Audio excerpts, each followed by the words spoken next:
ராமநாதபுரம் மாவட்டம் முதுகுளத்தூர் சட்டமன்ற தொகுதி திமுக வேட்பாளரும் அமைச்சருமான RS ராஜகண்ணப்பன் கமுதி தெற்கு ஒன்றியத்திற்குட்பட்ட பகுதிகளில் தீவிர வாக்கு சேகரிப்பில் ஈடுபட்டார்.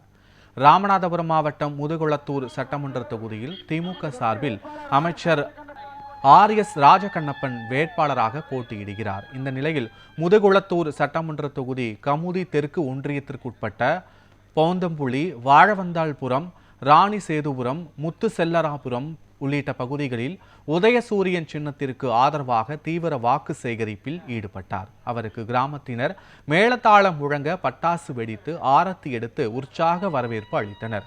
தொடர்ந்து திமுக தேர்தல் அறிக்கையில் கூறியிருக்கும் மகளிருக்கான 2000 ரூபாய் உரிமை தொகை, 8000 ரூபாய் கூப்பன் வழங்கும் திட்டங்களை கூறி வாக்கு சேகரிப்பில் ஈடுபட்டார்.